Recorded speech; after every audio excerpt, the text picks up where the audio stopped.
Hey guys, today I want to talk about the different ways that we give and receive love in a relationship.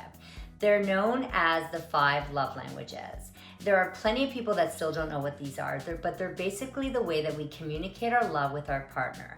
They are words of affirmation, there's acts of service, receiving gifts, physical touch, and quality time. Learning your predominant love languages as well as your partner's is so important, and I cannot stress this enough. When I look back at some of my relationships that didn't work out, I know why they ended. I know why they didn't work out, because we weren't expressing ourselves in a way that was aligned with our respective love languages, which meant that we didn't feel fully loved in that relationship. Now, all 5 love languages may seem important, and it's natural to think that all 5 are essential to some degree. But if we really think about it, there's usually 1 or 2 that really speaks to us the most. That love language, or those 2 love languages, is what you need to feel fulfilled in any romantic relationship. And if you're not getting that from your partner, what happens is your relationship may eventually feel stale, and down the line, there's going to be a lot of resentment that sets in. This is why it's important to discover your love language, to communicate your needs with your partner, and to also work at fulfilling your partner's love language. So let's start with quality time. Now, this one is fairly straightforward. So people who have a main love language of quality time, they feel that they're most fulfilled and they feel they're happiest in that relationship when they're spending time with their partner. Now, the word quality is really important.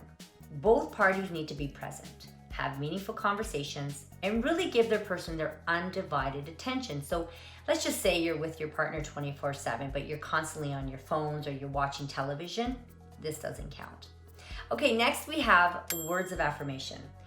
People who crave words of affirmation as their love language, they need verbal acknowledgement of affection, and this means compliments. Lots of things like I love yous and verbal support and encouragement and other words that verbally express appreciation and love. And it's taking the time to tell your partner that you're happy to have them in your life.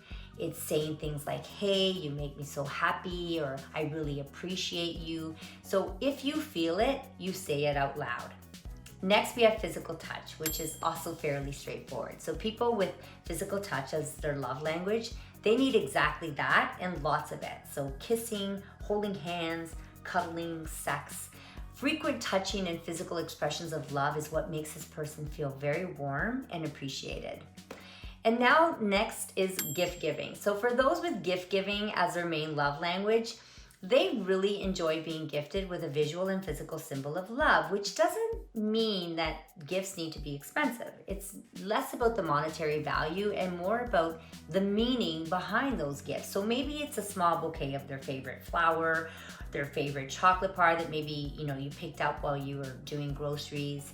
It's a gift that reflects them. And lastly, we have acts of service.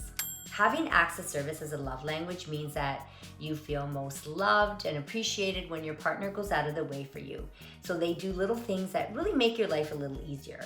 They'll do the dishes, even if it's not their turn. They'll pick up some random ingredient that maybe you needed for dinner that you were planning. They'll bring you dinner or a snack while you're at work. It's an action-oriented love language. You're not just saying you love your partner, but you're showing them that you love them. And there you have it. Those are the 5 love languages. And if you don't know your love language, I highly recommend that you find out by taking an online quiz. There are plenty of them out there. And then from there, you want to make it a priority to talk to your partner about your love language as well as their love language. And overall, the love languages are just a great way to know how to connect with your partner, and to also help you learn to love each other in a way that both of you will recognize. If you like this video, please give it a like and subscribe to my channel. Thanks for watching.